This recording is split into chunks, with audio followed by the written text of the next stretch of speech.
Okay, great. So over to you, Natalie and Muriel. Thanks, Natalie. I think you've got a screen to share, have you?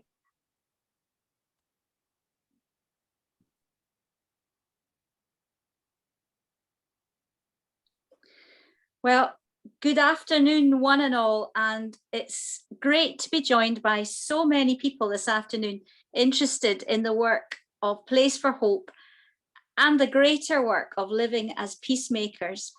My name is Muriel Pearson, and I'm chair of the board of Place for Hope, and a special welcome to our panelists and special guests who you can see on the screen now and who will be introduced in more detail just in a minute. Just as we gather and to create for each other a snapshot of who and where we are, I invite you to use the Zoom chat function to put your name and where you're calling in from, and perhaps, if you'd like, to complete the sentence which begins, peace means ...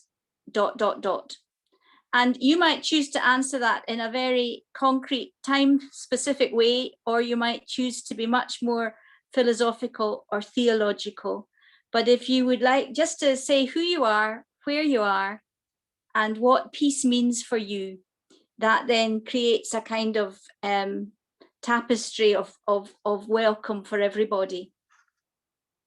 This morning, I read on the BBC News website about a woman, Kate, who'd set up a Facebook group at the beginning of the pandemic to support women like her who had had a traumatic birth and who was suffering from postnatal depression and PTSD.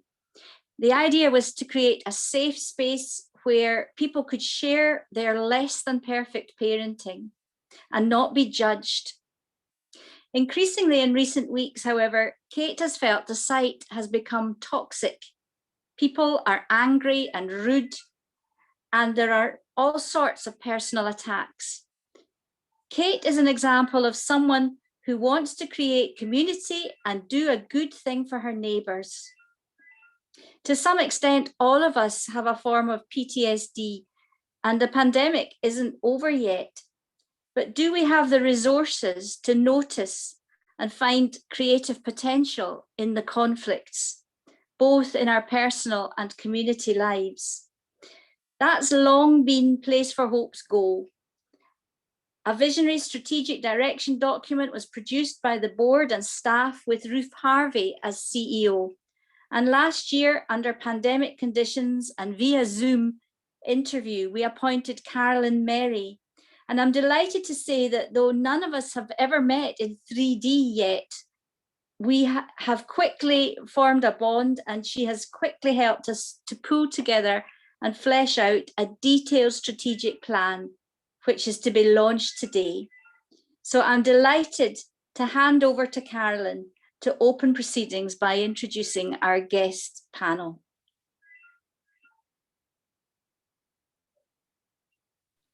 Great, thanks. And we'll just, for the moment, just stop sharing the screen. Natalie, that's fantastic, thank you. And thank you, Muriel, for that warm welcome.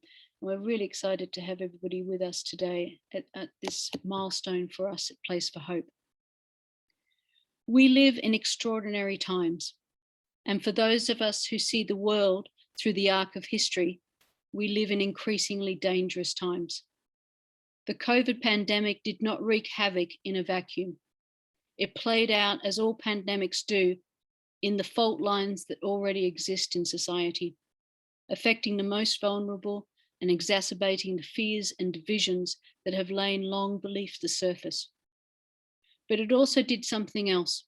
It caused many of us to have a moment to pause in a way that the speed of change rarely allows for us in modern society. And it has caused many of us to reflect on what we most value. We have had a chance to remember the soil in which we are rooted, soil of faith, of love and community, soil of hope. And as people of faith, we also sense that this may not only be a time of COVID, but a moment of genuine and much needed transformation if people and this planet are to continue together. That is the backdrop for this Place of Hope strategy, a backdrop that places it within the winds of history and at the same time issues a gentle invitation to each of us to courageously join together in choosing peace in times of fear and division, in our own lives, in our homes, our workplaces, schools, faith, and local communities. I'm going to share a small video now that we prepared just to give you a sense of the strategy that, as Muriel said, has been a bit of an ongoing process over the last year and a half. Just going to share my screen.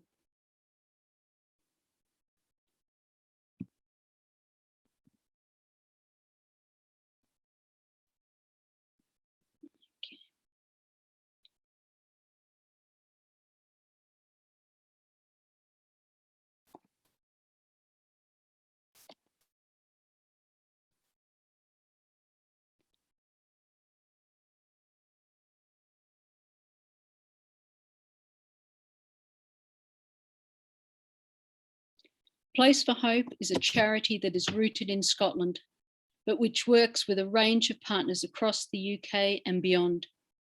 We have a vision of a world in which all embrace the transformational potential of conflict and nurture the art of reconciliation. Since 2009, our purpose has been to accompany and equip people and faith communities so that all may reach their potential to be peacemakers who can navigate conflict well. Our origins are in our Christian faith and our call to be peacemakers. Our work is informed by multiple expressions of faith.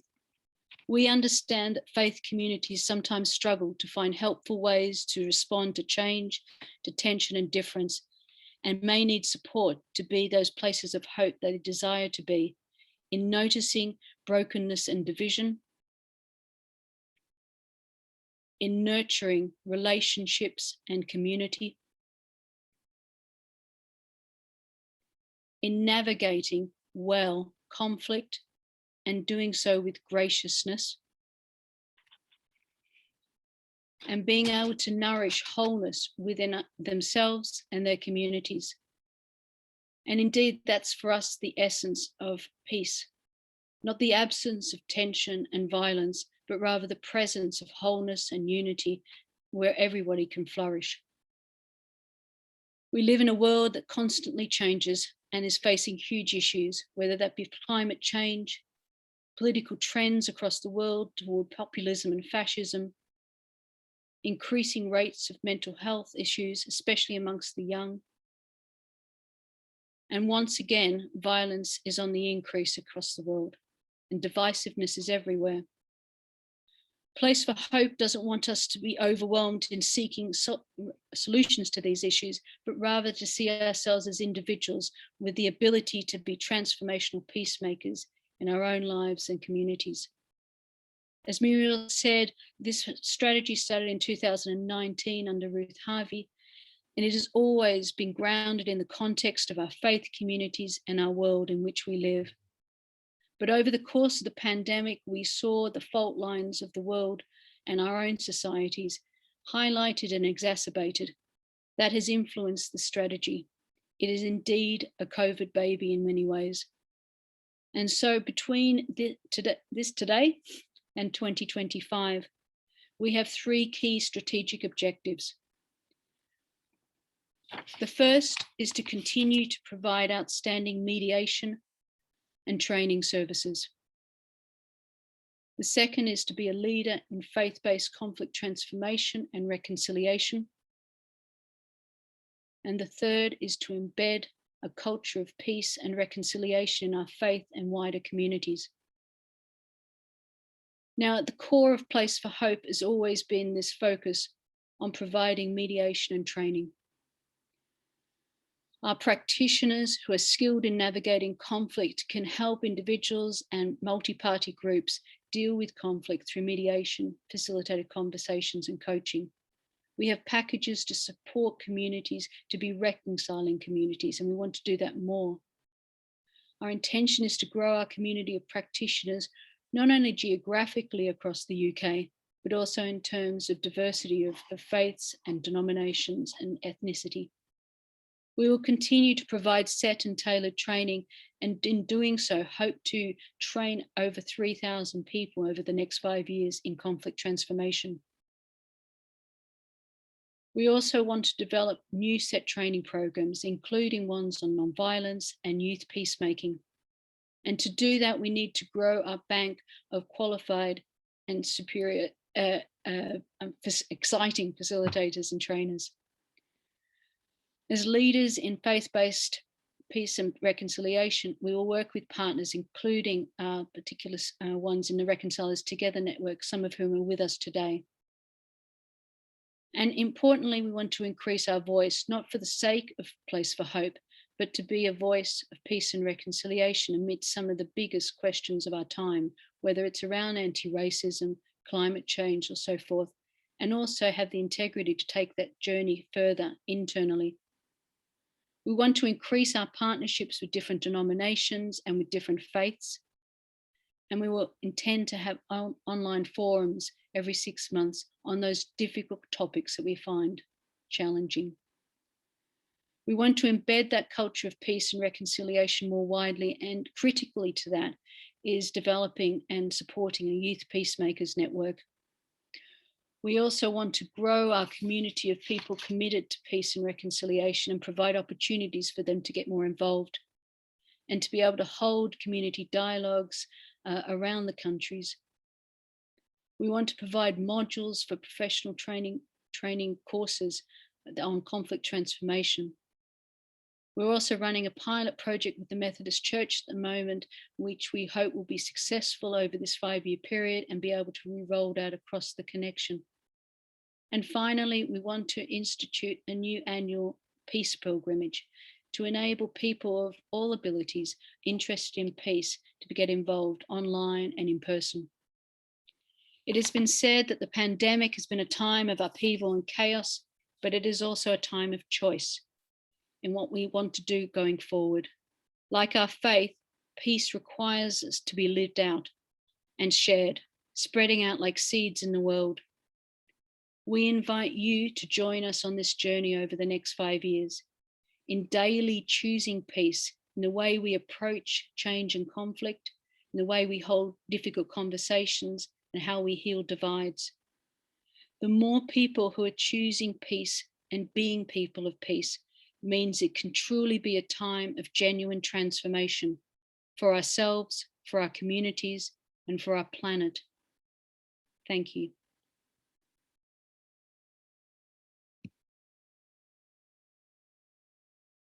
That's just a snapshot of a lot wordier document, as you can imagine, for our strategy over the next 5 years. But what I hope that you can capture from that is the essence of what we're trying to do. We are facing such large issues in our world and in our local communities, our faith communities, but we need to break it down so that as individuals, we feel we have something we can each do as a part of contributing to the overall peace in our world. That's difficult sometimes. It's daunting sometimes to be a peacemaker in such a world. And so we hope to journey with more and more people over these 5 years and beyond in being able to together courageously and intentionally choosing peace. There are a variety of ways, and we will send out at some point the larger strategy, but also ways that you can connect with us, both as supporters, in gaining more skills, in becoming a volunteer or a practitioner with us, but also sharing the possibilities within your own faith communities as to us journeying together as partners and what is possible when we choose peace together. And we also would appreciate all of the people here today who are genuinely supporters of us to continue to pray for us for the wisdom of God in navigating through these difficult times. So I'm going to stop there and say thank you for listening for such a long time. And I'm going to move to a new part of this section. We have incredible group of panelists with us today. I'm going to introduce them one at a time. And what we've asked our panelists to do in the first instance in this part of this event launch is to share with us personally what choosing peace means to them in times of fear and division. And I'm going to start with our first panelist, which is Alex Wimberley.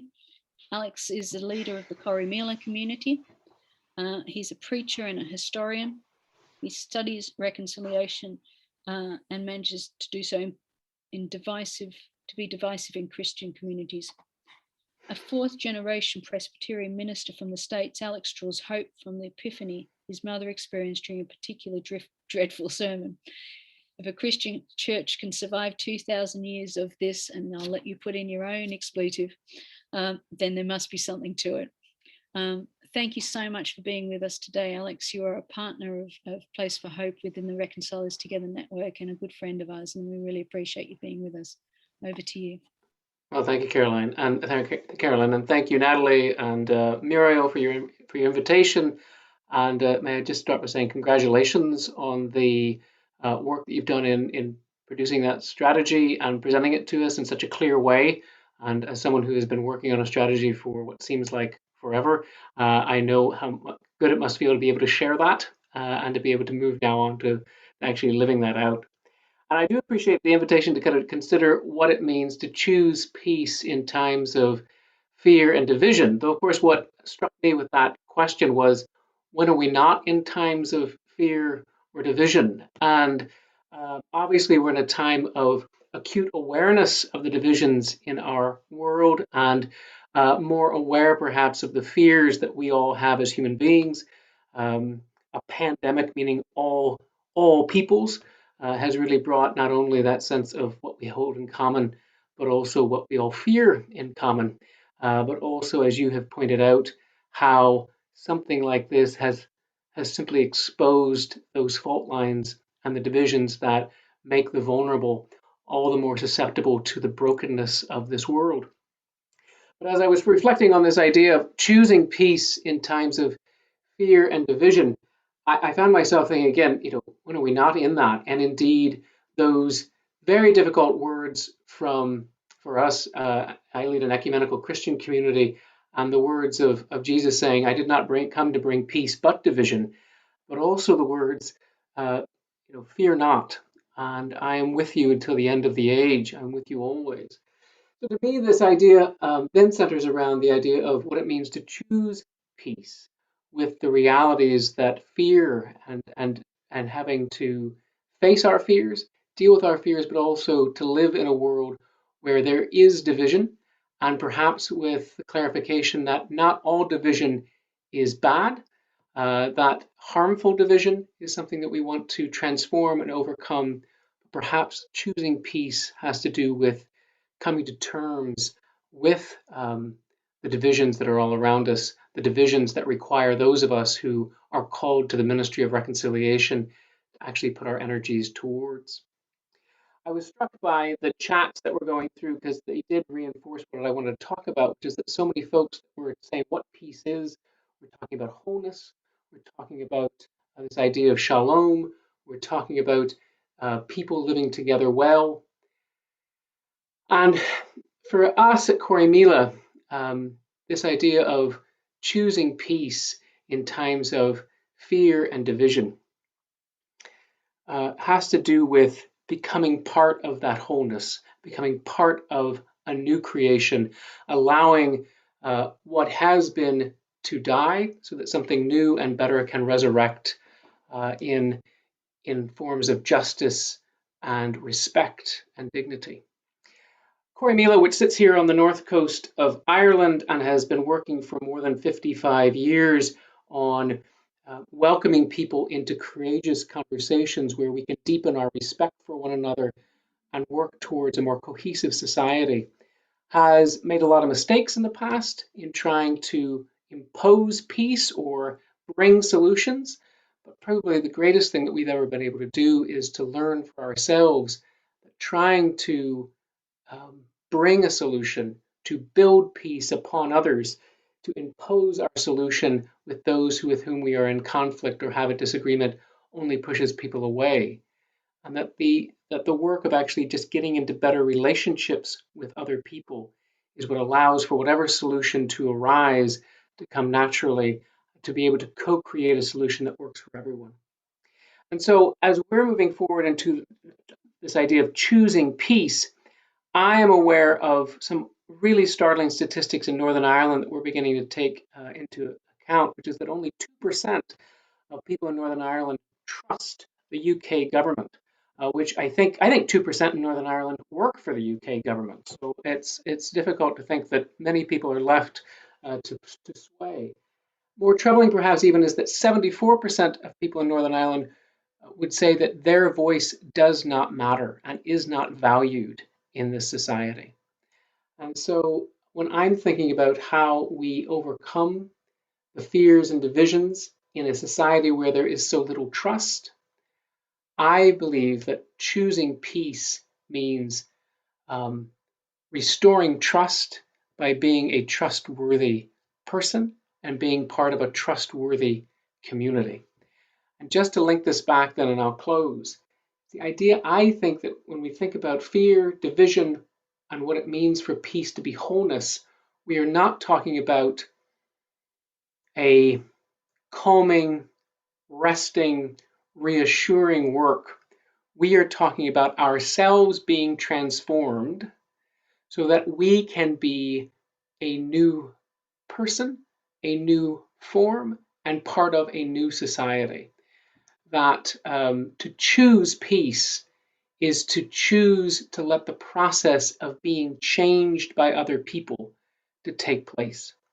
And so at Corrymeela, when we talk about welcome and courage and respect and hope, we are talking about the courage to be in better relationships with other people so that we ourselves are changed, and so that even though divisions will occur, and divisions will be a part of the society that not only we try to improve, but are able to create, those divisions will not be with a fear of being dominated by anyone, where there will be a peacefulness that allows each person to be their full selves, transformed by the relationships that we create together.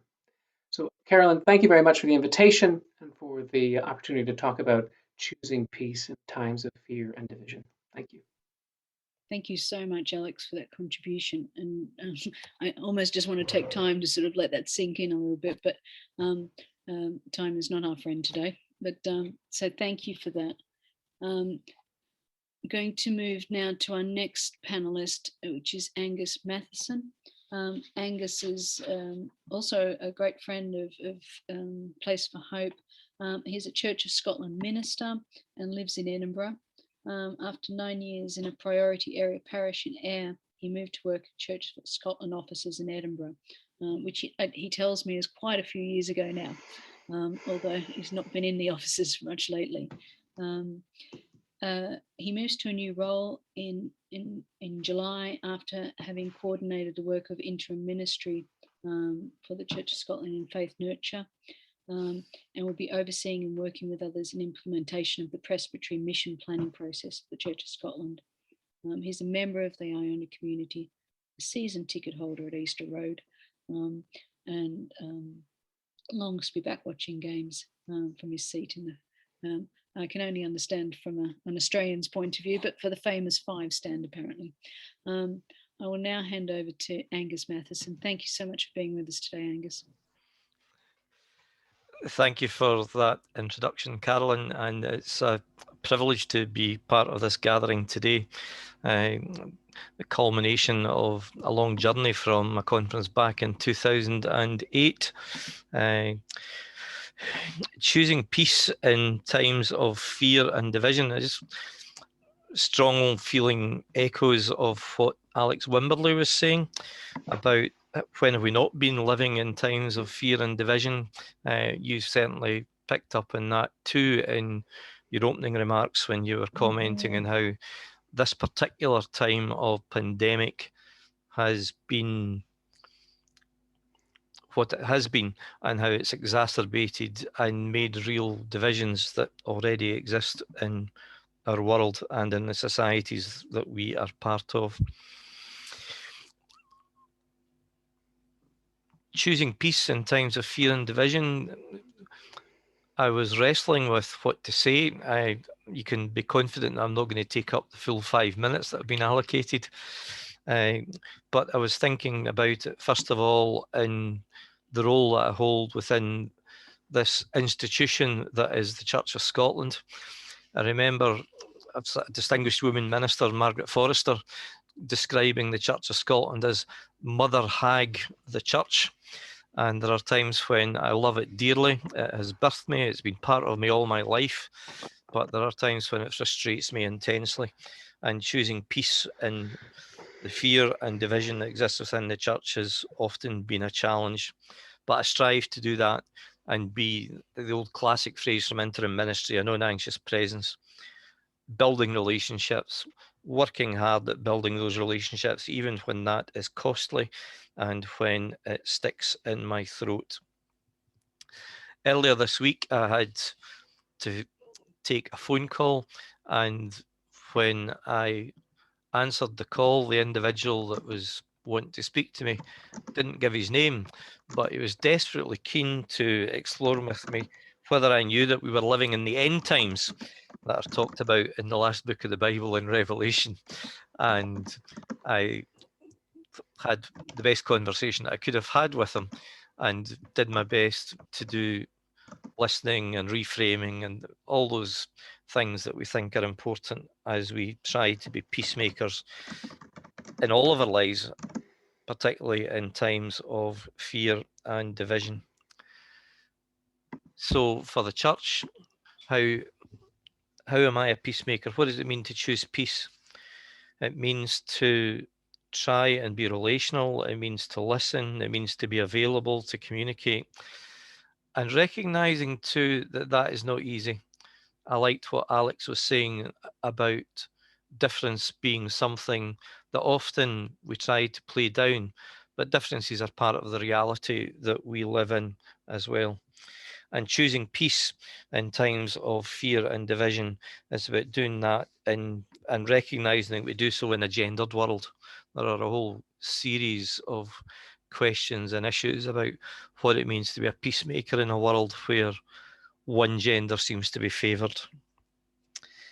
It's about modelling peace, avoiding othering, putting people into categories. And I also want to say that choosing peace is also about deeply personal things. How do we choose peace when we are living with internal conflict about what is God calling me to be? What is God calling me to do? What are the roles that I should be seeking to be active in? How do I choose peace in the face of injustice when we hear stories of tear gas and skunk water from the West Bank?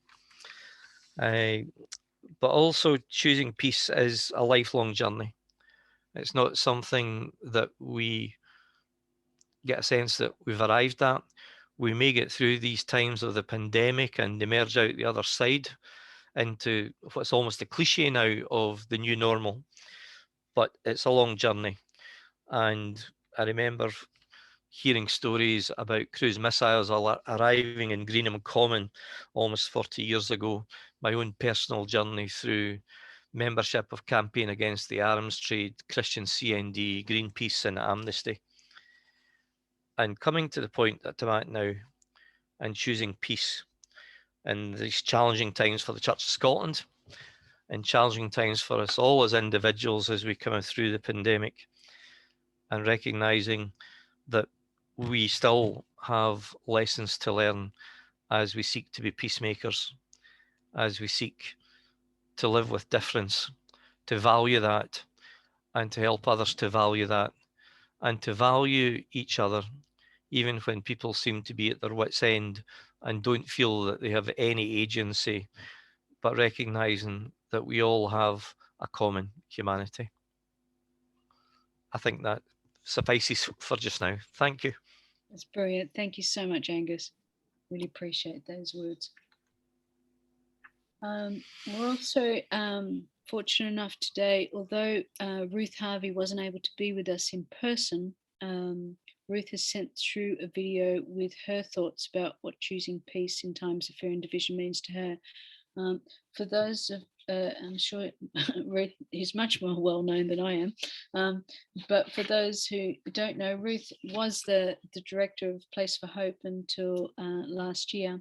Ruth lives in Cumbria and enjoys the lakes and mountains there. She's the leader of the Iona Community, a member of the Society of Friends, and a minister in the Church of Scotland. Ruth writes regularly for Wild Goose publications, and she's committed to work of faith-based conflict transformation through her ongoing involvement with Place for Hope as a practitioner. And I'll just hand over to Natalie to share that video with us.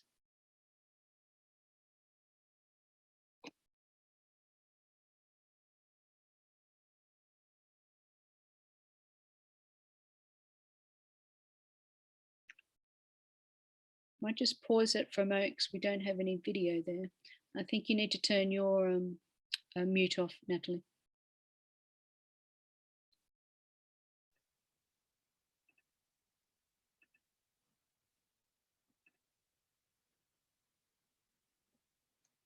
Hello friends, it's good to be with you, even though I'm so sorry I can't be with you in person today.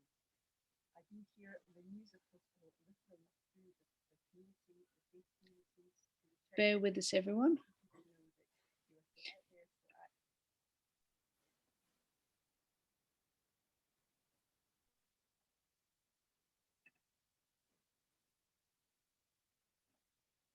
It wouldn't be a special online event if we didn't have some technical difficulties. Usually that lays with me. And in fact, unbeknownst to you, that we did have one for my video because we didn't run with our sound either. There we go. Let's try again. Hello friends, it's good to be with you, even though I'm so sorry I can't be with you in person today. I do hear the news of Episcopal. Natalie, I think you need to do screen sharing, allowing your computer to share its audio, because I think we're only getting the sound via your microphone at the moment.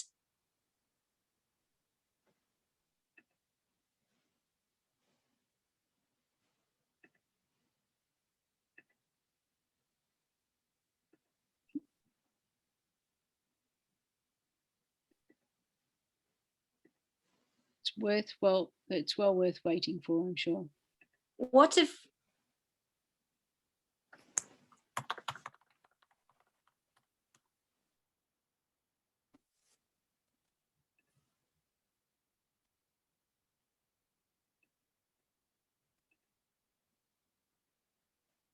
Place for Hope friends, it's good to be with you, even though I'm so sorry I can't be with you in person today.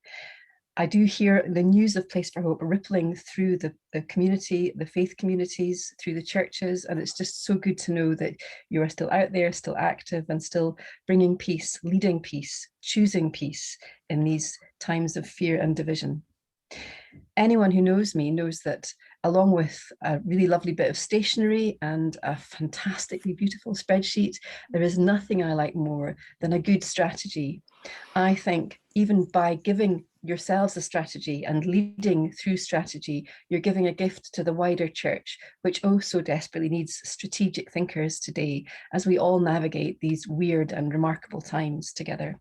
So thank you for being strategists, for leading and choosing peace in times of fear and division. That's such a great title, and I'm going to really share that widely and promote this strategy as I go on my travels now within the Iona community, but also with Place for Hope at my heart. And I have to say, I miss you all dreadfully, and I miss the focus of the work, the clarity of the vision, and the leadership that you all bring to the world of faith-based reconciliation. There is no doubt that we need people to choose peace in times of fear and division, but it is a choice. And as we know, choices in times of conflict and in times of fear can be very hard to make. But the choice always is to choose to move forward, to choose to step into the conflict, to choose to step towards the fear and division, knowing that we are not alone, And for me, that's the one thing I wanted to share with you today. And I'm going to say a bit more about why this notion is so important to me right now. But what I'm really focusing on right now is the notion that we are not alone when we choose peace, even in times of fear and division, that we are companioned by each other. And the ethic that Place for Hope has of always sending practitioners out in twos is a powerful message in itself, that we are not alone in leadership in these tough times. We need different voices to find that clarity, to notice that root through the fear and division. I also think companionship is a crucial ethic for our future emergence out of the pandemic, because the Bible tells us so, I suppose. And I'm not usually a great one to quote scripture, but do forgive me if I read to you from Luke chapter 9. It's the sending out of the 12. And I'm choosing this passage because, well, I'll tell you in a minute why I'm choosing it. I'm choosing it right now because it's about companionship. Jesus called the 12 together and gave them power and authority over all demons and to cure diseases. And he sent them out to proclaim the kingdom of God and to heal. And he said to them, take nothing for your journey, no staff, nor bag, nor bread, nor money, not even an extra tunic, or not even a spreadsheet or a flip chart, he might have said today. Whatever house you enter, stay there and leave from there. Wherever they do not welcome you, as you're leaving that town, shake the dust off your feet as a testimony against them. They departed and went through the villages, bringing the good news and cursing diseases everywhere. I would say cursing diseases, bringing peace, bringing hope, bringing new life everywhere. I chose that reading because it's the one that I'm going to be preaching with on Monday, the 7th of June, when we reopen Iona Abbey, which has been closed to guests for the last 3 years. It's unbelievable. 2 years were planned. The last year was not planned because of the pandemic. And we, like so many charities, have been struggling to find meaning and ways forward, very practical ways forward through all of these hard times. We've got a fantastic event coming up on the 7th in our newly refurbished Abbey on Iona. And here's my little plug. Please do come and stay with us. It would be fantastic to have a Place for Hope gathering in community in Iona Abbey one day soon.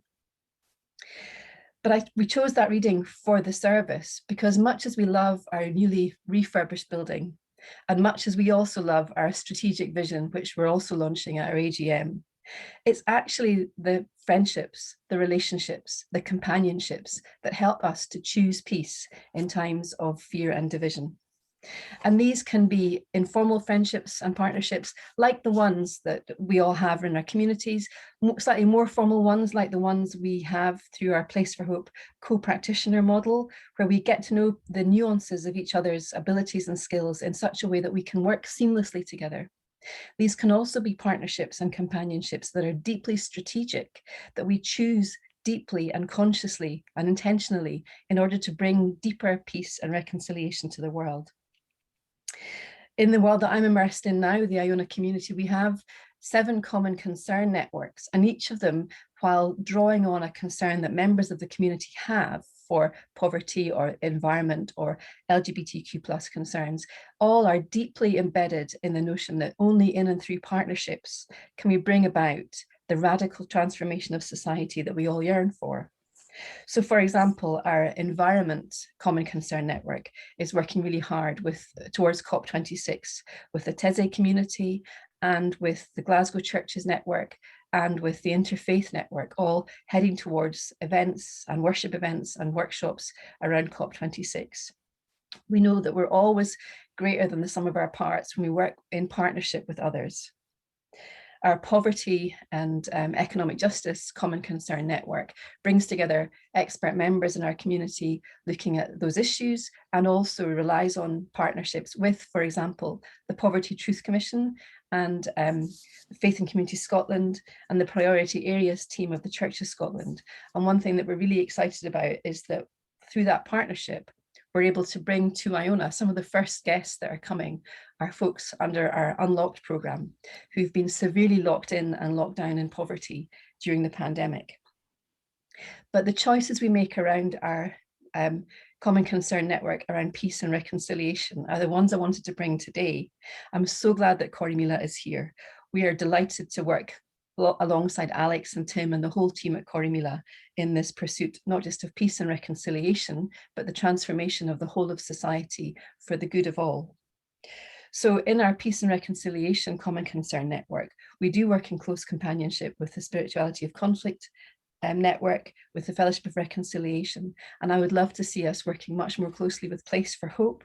One of the things I've dangled in front of that Common Concern Network is this: wouldn't it be great if every single one of our family groups, which is our local groups where members and associates and young adults meet locally throughout the country, wouldn't it be great if every one of those groups had done the Growing Through Change and Conflict course? Now, wouldn't that be so fantastic that we could say, we're not perfect, but we as a community are committed to choosing peace. And we know it takes hard work, determination, and skilled facilitators like those in Place for Hope to come alongside us. I'm not going to promise anything right now, but I want to put it out there that part of my personal strategy and my continued commitment to the world of reconciliation is to choose to continue to companion alongside folks like your dear selves in Place for Hope. So good luck with your strategic developments. Good luck with the hard work that you're doing on the ground, supporting people through times of fear, division, and conflict. And God bless you all in this amazing work that you do. Brilliant, and very much well worth waiting for. So thank you. Thanks for sharing that, Natalie.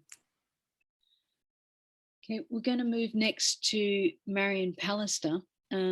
Marian is actually our newest trustee for Place for Hope, but apart from Place for Hope, she has a wonderful bio, which I'm going to share with you. Marian was a senior feature writer and commentator in several publications covering conflict and disasters around the world, before becoming a lecturer in journalism at Napier University. She subsequently taught a range of English and communication courses, encouraging participants to explore their inner being through creative writing. She's written 10 books, social history and biography. She founded and chairs a charity that provides education for vulnerable children in Zambia. She's worked on a voluntary capacity with Justice and Peace Scotland for many years, and is now chair of Pax Christi Scotland and hopes to engender a non-violent society. And as I mentioned, she's just recently become a board member for us at Place for Hope. And although she still feels like a new girl on the block, we're so pleased to have you with us today, Marian. Thank you. Over to you. Thank you very much, and enough already. First of all, thank you very, very much for inviting me to speak this afternoon. It's exciting to be part of the launch of the new strategy, and for that I thank you very much. As you said there, in a previous life, I was a journalist. I was sent to a range of war zones, natural disasters, places of civil unrest, and they were all situations of fear and division. And even the best of neighbours get edgy when normality is threatened. And I have to confess that in many circumstances, I shared the fear of those whose plight I was intended to raise awareness of. One remarkable situation during an assignment in Romania springs to mind. It's a situation that may go a long way in explaining why my personal journey led to involvement in justice and peace work, to Pax Christi Scotland. And could you excuse me just 1 second, because I have a cat that is, it's non-violence here. If I just let her out, then I beg your pardon. Yeah. No problem. Why, sorry. Why I've got to where I am at the moment, this involvement in justice and peace work, to Pax Christi Scotland, which is an organisation that seeks to promote peace, to address all forms of discrimination, and to break vicious cycles of violence and injustice, and indeed to Place for Hope. On Christmas Day 1989, Nicolae Ceausescu, the dictator who'd ruled Romania with a rod of iron for almost a quarter of a century, was shot dead alongside his wife by a firing squad. A revolution had overthrown this tyrannical couple. And in the next few days, I was sent to Romania to cover that situation. I found the main square in Bucharest was pockmarked with bullets and packed with people intent on demonstrating against the remnants of the regime. It was estimated that this particular evening, 10,000 people set off from that square on a protest march to the television studios where, well, if you're having a revolution, taking over the television studios is the thing to do. It helps to get the word out. And the previous night, police had beaten up journalists trying to get news of the coup to the outside world. The photographer who'd travelled with me needed to be ahead of this march to take appropriate pictures. And so we moved through the throng and up front, and the route took us past the police headquarters, which during the dictatorship of torture and beatings, that's where it all happened. Disappearings, death had all taken place in that particular grim building. Ceausescu may have been removed, but his thugs were still in operation. What would happen when this procession went past their headquarters? The photographer and I had made what was a fairly stupid and cowardly decision to run down the nearest dark alley at the first sign of trouble. We thought the police would come out, perhaps quite literally with all guns blazing, but at least with tasers and koshers. What we had not expected was that the people in this protest, victims of oppression, many of whom may have lost loved ones inside that menacing building, would choose the route of peace at this moment of fear and division in their country. As the rows of marchers with their candles and makeshift banners reached the police headquarters, they knelt in silence in front of it. Perhaps 100 people at a time, one long, undulating genuflection, mutely paying homage to the thousands of victims of that building, of that regime. And of course, the thugs, the police officers desperate to hold on to the authority of the defunct dictatorship, didn't come out. The power of peaceful protest, prayerful protest. Carolyn used the word graciousness in her presentation. There was a graciousness about that protest. It certainly wasn't a passive protest, but it spoke to me that night as well as to the officers who stayed behind locked doors in the face of such courage. I've witnessed other incidences of people in terrible circumstances choosing the route of peace in times of fear and division. And of course, that route is no shortcut. The people of Romania had a very long journey ahead of them after that night when 10,000 chose to kneel in silence with their candles in the face of their enemy. But my lesson from that night was how effective such a choice is. Most of us will never experience the choices faced daily by the people of Gaza, of Yemen, Syria, South Sudan, Myanmar, Nicaragua. We do know, however, that many choose peace, choose to talk rather than sling back the arrows aimed at destroying their very souls. But we do face divisions in our daily lives, in our homes, our parishes, our communities. On Facebook's Scottish gardening page, for heaven's sake. With my whole being, I aim to choose peace, because the alternative can only increase the fear and division and exacerbate the vicious cycle of violence, injustice and injustice. I thank you for listening.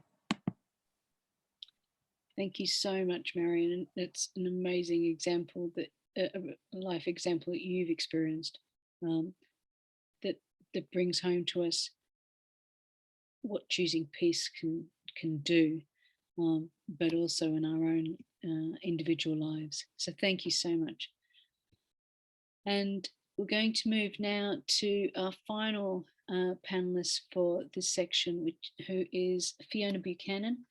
Fiona is the campaigns and advocacy coordinator for Christian Aid, and is passionate about campaigning for change on a range of justice issues, including poverty, gender and climate. She's chair of the Stop Climate Chaos Scotland's public campaign group, a diverse coalition, and as co-president of the Ecumenical Forum of European Christian Women, Fiona works with women across Europe to promote initiatives of peace, justice and reconciliation. She's also an elder in the Church of Scotland. It has a different meaning of elder there, and we're so pleased that she's able to join us. She does love escaping to the Scottish mountains, but we've managed to draw her in to our special event today, and we're so pleased that you could join us. Thank you, Fiona. Thank you, Carolyn. I'm really glad to be with you all this afternoon. As you mentioned, I have the privilege of working for Christian Aid, which was established 75 years ago this year, in fact, following the Second World War. And it was established to respond to the needs of those impacted by the war, displaced and living in poverty. What I love about the ethos of Christian Aid, its purpose, is its threefold approach. Firstly, exposing poverty throughout the world. Secondly, searching for practical ways to end it. And thirdly, challenging the structures that favour the rich and powerful over the poor and marginalised. And of course, tackling violence and building peace has consistently been a core part of our work. As an organisation that's rooted in our faith, Christian Aid has never existed merely to deal with the symptoms of poverty, but also to address the underlying structural causes. And part of my role is lobbying governments and decision makers to encourage them to enact laws that will make these changes a reality. And this is why Christian Aid spoke out against apartheid. It has lobbied for debt to be cancelled. We keep on calling for climate justice, and we are currently calling for a people's vaccine. So this is to ensure that access to life-saving COVID-19 vaccines cannot be dependent on people's wealth, status or nationality. And many of these systemic issues that I've described are rooted in and very much perpetuated by fear and division in our world. Fear that the powerful will lose their power. Fear that those who are different to us will challenge our own identity. And fear that there is only enough wealth, water, food for some of the world's inhabitants. On the issue of climate, where most of my work is focused, fear can also become paralysing in the form of climate anxiety. It's too late. What can one individual do? The problem is too big. Christian Aid has long encouraged the church and our supporters to find sources of hope so that we might be able to work together towards peace, and also to be inspired to take action on the causes and consequences of many issues, but particularly climate change. You might have seen that last year we produced a report called Song of the Prophets, a global theology of climate change. And this report highlighted that we all need those who will help us to see the truth from which we might be tempted to turn, and to find a source of hope that is real. We have often called the people who can do this for us prophets. They help us to discern the truth and to act upon it. They consistently and without fear speak out. Prophets show us what a renewed humanity and a renewed earth, a different present and a different future might really look like. They see a connection between injustice in human communities and the ruin of the land. But they can also make vivid a hopeful vision of a different future with a fertile, peaceful earth in which all may celebrate and share the gifts of life.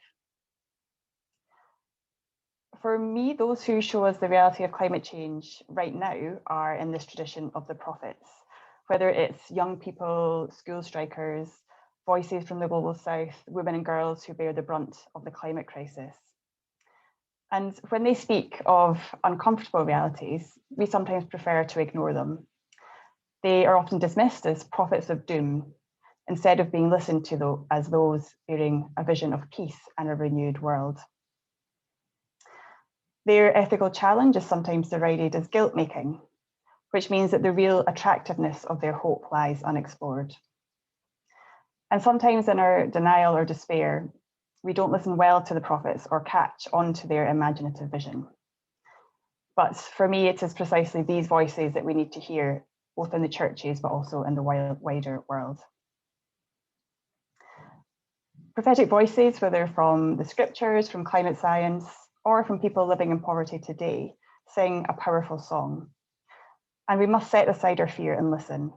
We need to hear the challenging voices and the calls to change, both for the sake of those who are suffering now and for the sake of future generations.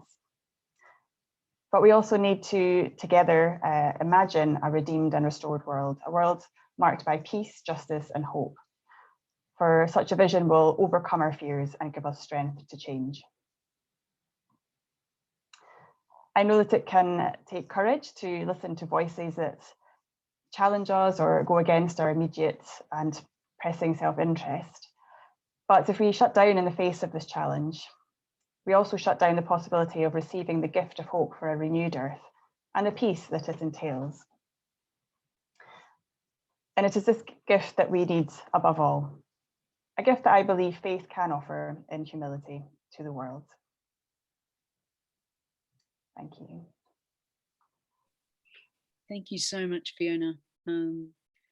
Both a beautiful vision, but also a challenge, isn't it, of who we listen to and how courageous we are in opening ourselves to that.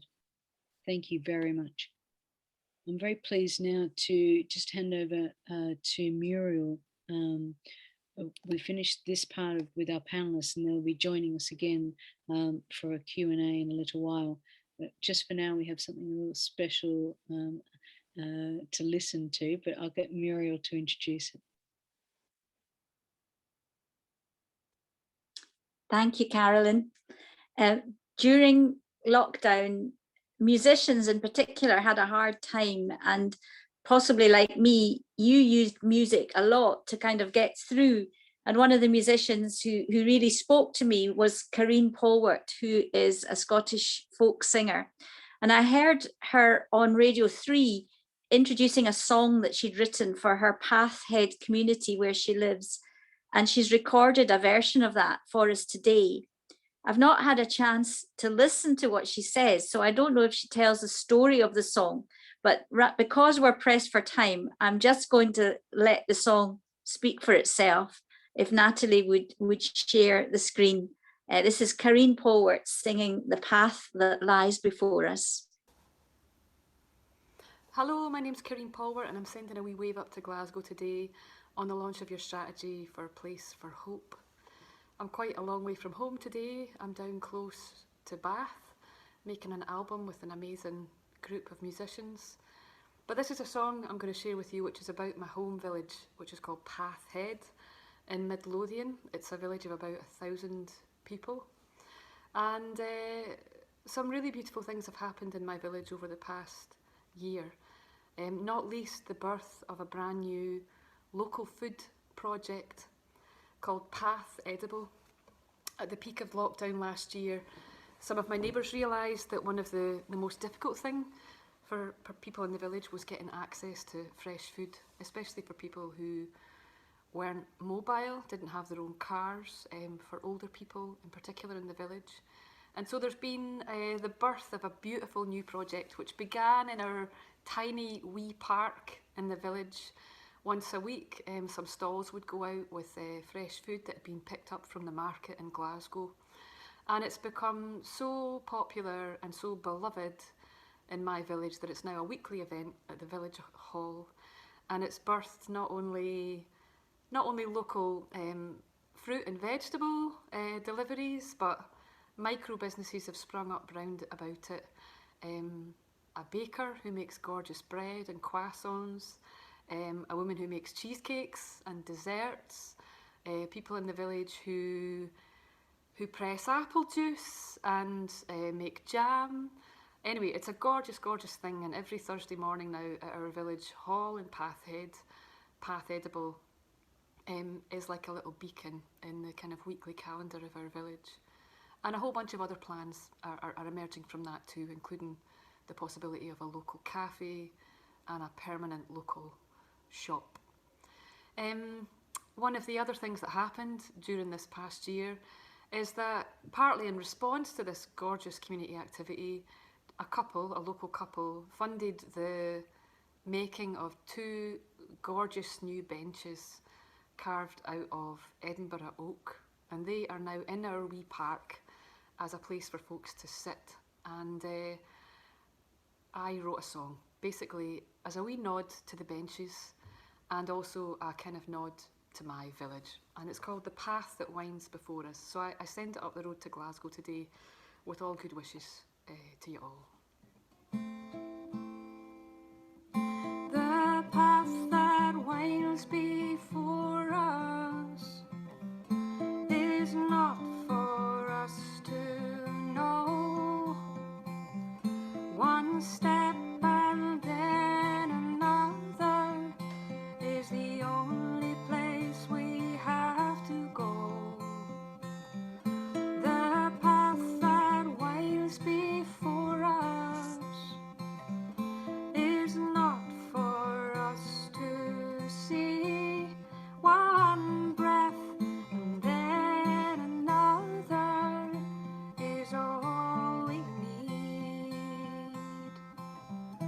Don't worry, don't hurry, the seed will take its time to grow.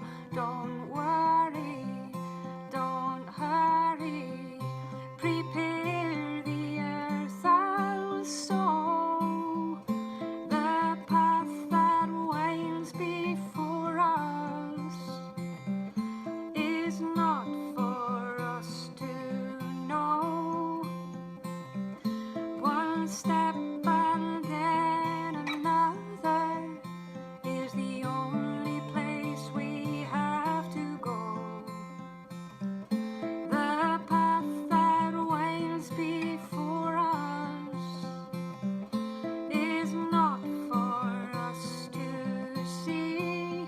One breath and then another is all we need. Don't worry, don't hurry, sit here and rest your mind. Don't worry, don't hurry, be still and find your feet. The path that winds before us is not for us to know. One step and then another is the only place we have to go. The path that winds before us is not for us to see. One breath and then another is all we need.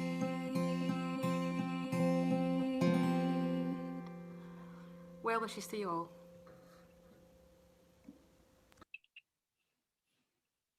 Wow.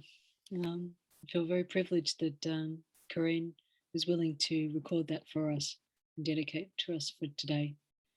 I'm now going to hand over to Richard Armiger to talk about the partnership that the Methodist Church and Place for Hope have, and the journey really that we've taken together over the last few years, and the difference that can make in choosing peace and reconciliation.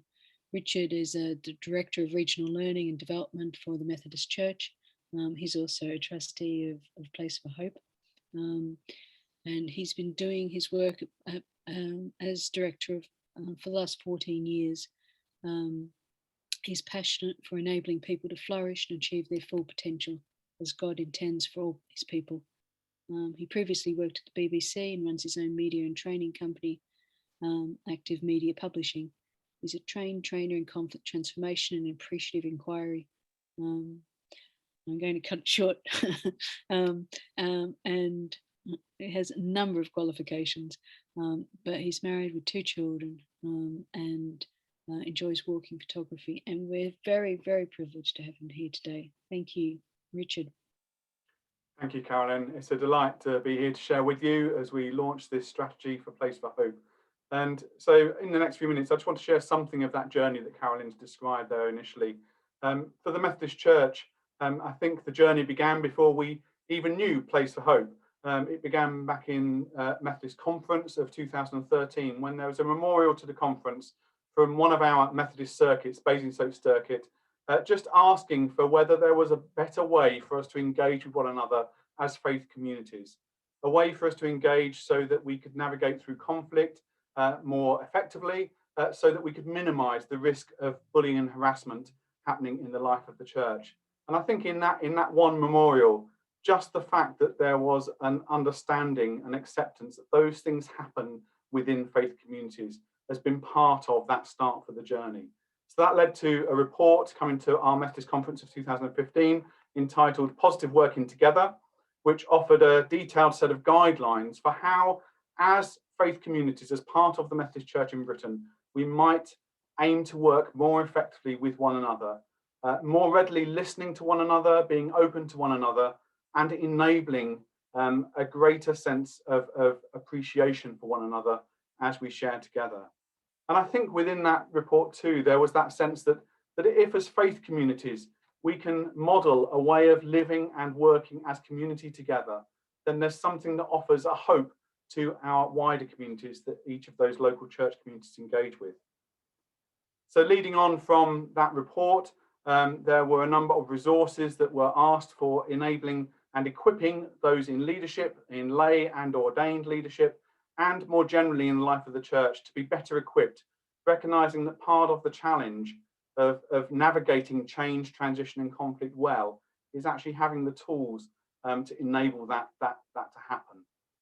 And that's where the journey with Place for Hope began back in 2016, so some 5 years ago, where we started a partnership with Place for Hope to develop those resources, to develop the programme across the Methodist Church in Britain, and with the aim of hoping to change the culture within the life of the church, so that everyone involved in the life of the church and the wider communities that the church is engaged with would have that opportunity to truly flourish and be the people that God created and intended us to be.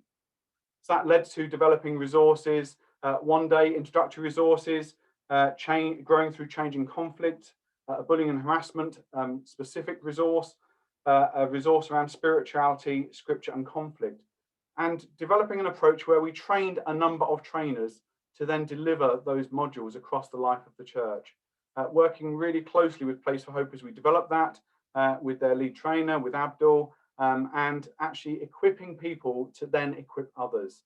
And we're still on that journey. It would be wrong of me to sit here today and say 5 years on, everything's sorted.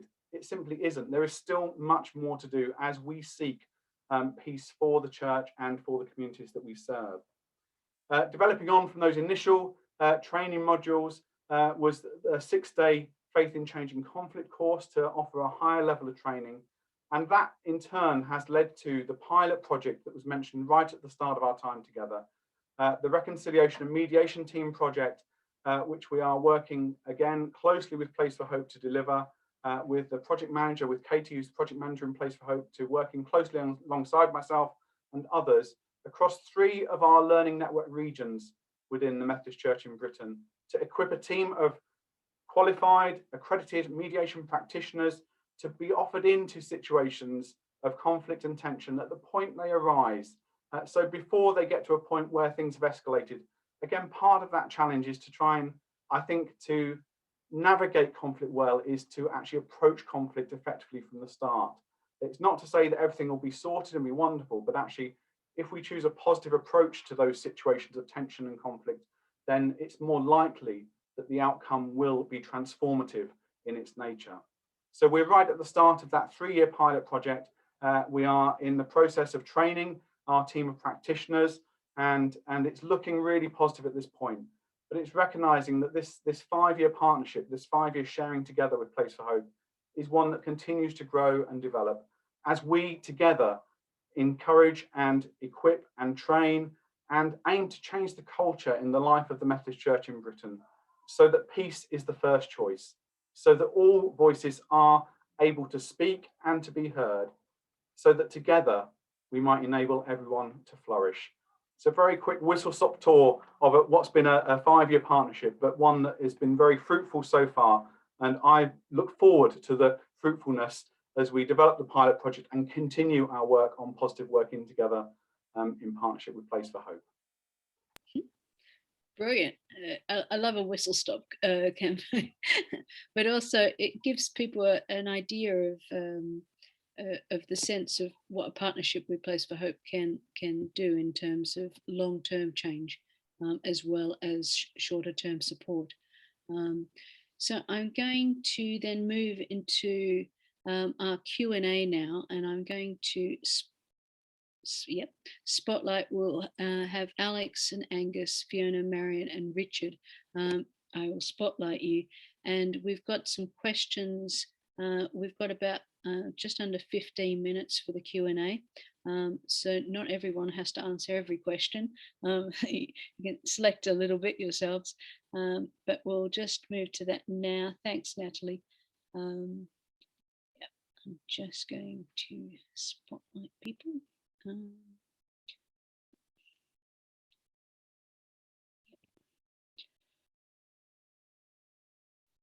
well, for the moment, let's just move on. It's quicker. So we're going to have Alex, Angus, Richard, Fiona and Marian. So I've got a couple of questions. I'm going to start off with one of our sort of bigger picture ones. During the pandemic, we have all had to differing extents been reflecting on what we value most and how we want to live post-pandemic. Do you as peacemakers and reconcilers see this as possibly a moment in history in which peacemakers and reconcilers have a key role or voice in helping to build on the desire that so many have expressed over this time period to build a more peaceful world in which all can flourish, as Richard was just talking about? And if yes, how? I'm not going to point fingers, but if anybody wants to volunteer, or else I'm going to start spotlighting. Marian, thank you. I'm going to jump in here because otherwise everybody else will give an intelligent answer and Oh, Marian. Right, in today's Guardian, there is an interview with a woman called Sachin Littlefeather.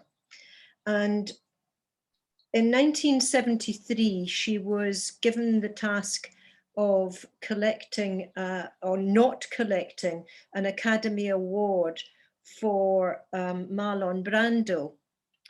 And Marlon Brando was particularly keen that he wouldn't accept this award because of the things that were going on against Native Americans, or what were they called at the time? American Indians. So she was sent and she was given 60 seconds in which to say something. And she spoke about the fact that this was something that Brando didn't want, that she didn't want, her community didn't want, because of the way that her community was being dealt with. But she ended that speech saying, in the future, our hearts and our understandings will meet with love and generosity. 50 years on, now she was hugely abused, racially and verbally abused after this small speech that she gave. And 50 years on, we know that there is still abuse and there is still that discrimination, but things have moved on. And what I was saying in what I said about Romania and that situation there, things don't happen now. You know, if we end the pandemic tomorrow, there will not be change tomorrow, but it will be the start of something, because people are, I get this huge feeling that people want there to be change, and therefore, okay, someday in the future, I'll not be here, but there will be a change towards that peace that we're all looking for. Thank you, Marian. Does anybody else want to make a contribution on that one?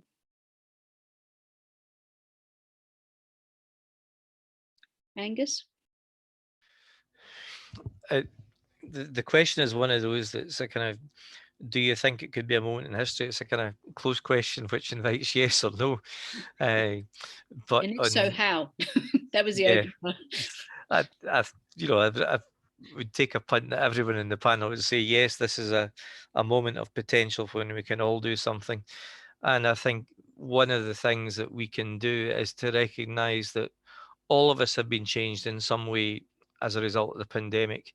That might be in small ways, or it might be in really significant ways. A lot of people will be in denial that they have changed and all the rest of it. But one of the insights that I've gained from my limited engagement in conflict transformation and mediation is that we can listen and we can help people to hopefully acknowledge and recognize things that they didn't see before. Thank you, Angus. Yeah, I would jump in there and just say that this is the biggest event of our lives. I mean, at least I hope. I hope there's nothing bigger than this. And as hard as it has been, as traumatic as it has been, as much as it is still unfolding and we don't know how we'll be affected by it, I was really taken by somebody referring to it as a jubilee year, in that there may not be a return to what was before, because we now can see just how broken and unjust so much of the world was and still is, and just that ability to have that moment to see has to lead us, as Angus is saying, we realize now that we have been changed and are being changed by this. And the thing that gives me hope is that when the foundations, shake, and when the mountains crumble into the sea, what actually is real and true and divine remains. And the fact that we were able to recognize a year ago that what was essential to our society was not the folks that were squawking on Twitter, but nurses and sanitation workers, and that the essential aspects of our society became a lot closer to expressions of kindness and empathy, rather than self-aggrandizement or self-actualization in some sort of grandiose way. So my hope and prayer, and it is a hope. I have a sense that as we come out of this, we are not going to do peace and reconciliation that is a restoration of what didn't work. We are going to be working towards peace and reconciliation that is based on justice, empathy, and a sense that my well-being is tied up with the well-being of others. Yeah. Thank you, Alex. We've got two questions that have come in from the people attending the webinar. I'm going to start with the second question first. How can a person who chooses peace in the way that we are discussing today manage to connect with those who are choosing violence and destruction? The no purchase, inverted commas, as touched on by Angus. Thank you, Grace, for the question. Just let that, do you want me to repeat the question? How can a person who chooses peace in the way that we are discussing today manage to connect with those who are choosing violence and destruction? the no purchase is touched on by Angus.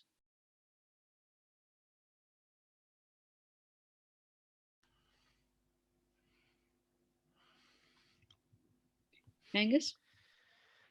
I just want to, it's so hard, but I just want to, you know, I want to echo what Marian Pallister was relating in the story of the people who went and knelt outside the police station. And you just need to make that move towards people and to try and be alongside them. And, you know, I've done my bits. I've been at the gates at Faslane, and I think about two of my colleagues in the Iona community, Helen Stephen and a guy called Alistair McIntosh, who's an associate, and they both go and speak in, you know, at Sandhurst and in the high echelons of the military about what it means to be a peacemaker. And for us, in small gestures, and, you know, I go back to my time a long time ago now, working in a peripheral housing estate, and just being with people, even though they were people who were, you know, in the midst of a lifestyle that wouldn't have been mine, and just being alongside them and being there. And that's, for me, that's part of what the gospel's about, is that being alongside people, being incarnational and reaching out to people, and being the person who does listen. Mm-hmm. And also engaging, not just in being alongside, but in challenging those systems as well. Just picking up on much of what Fiona Buchanan was saying in terms of the work that Christian Aid has done consistently over the time that it has been in existence. Mm-hmm. Thanks, Angus. Anybody else want to contribute? Marian? Do you remember the incident last year? I think it was a Black Lives Matter demonstration, and there was an incident where an aggressor came into that otherwise peaceful situation, and it was a black guy who picked up. There was a fight, and the guy was injured, and it was a black guy who picked up the man who'd been causing the trouble and got him to safety. And there was such amazement that that this guy could have done this act of kindness. I mean, it's straight out of Pope Francis's Fratelli Tutti document that, you know, retells the Good Samaritan tale. But it was that reaching out, it was that doing something for the aggressor, an act of kindness that I think, which is what Angus has just been talking about, that it's, you know, it's the cup of tea. It's where we're at. It's trying to do something that gets onto the same level as somebody else. And of course, not always will we have good results, but if we don't try, we won't get there. I think just to wrap up with that question, and I think it does relate to another question, which I'll read out, but I think it's a similar thing about crossing divides, quite serious divides. As a newcomer to Scotland, I'm meeting sectarianism anew. I see it akin to an iceberg where the issue may not be clearly seen, but is very much evident. Where are we currently as we seek to build bridges across communities? And although we won't have time to answer that specifically in terms of the Scottish context, in terms of sectarianism, I think it speaks to a similar thing of we are called to be peacemakers, and true peace is where all, including oppressed and oppressors, are able to move to some sort of future together. It doesn't mean there's no consequences for actions. But I think there's a lot of linkage between the first question that we had from Grace and that one. So I'm going to put those two together. I'm very cognizant of time, and I'm just where we've just had another question come in, and I'm going to have to be horrible and just stop the Q&A because we have made a promise to people to finish at 5. when I just want to get into the conversation now. But I really appreciate your willingness to open that Q&A, but so limited as it is. And I will take those questions that people have sent in, and we will, in through our website and through information we send back, provide some answers from the panelists and ourselves here at Place for Hope as well. Apologies that it is a shortened Q&A. Such is life, but thank you to each and every one of you. I'm going to unspotlight you, and thank you for those who put the questions in the Q&A. I'm going to now move, so we will finish on time, and ask one of our patrons, John Chalmers, Reverend John Chalmers, a former moderator of the Church of Scotland, and interestingly, for us also one of the founders of Place for Hope. It's through his work that we started as an initiative within the Church of Scotland, and we are very proud to have him here today as we move into this next part of our journey. And just without ado, thank you, John, for being with us, and over to you. Caroline, thank you for having me with you all today. Congratulations on your appointment, and all the very best as you take Place for Hope forward. It's nice to see in the participants so many Kent faces and many new faces that have joined the Place for Hope work over the years. I have 3 children. I look at how my children have grown up and developed, and I'm proud of them all. They have developed and chosen paths in life that I might not have chosen for them, but their lives are all the fuller for that.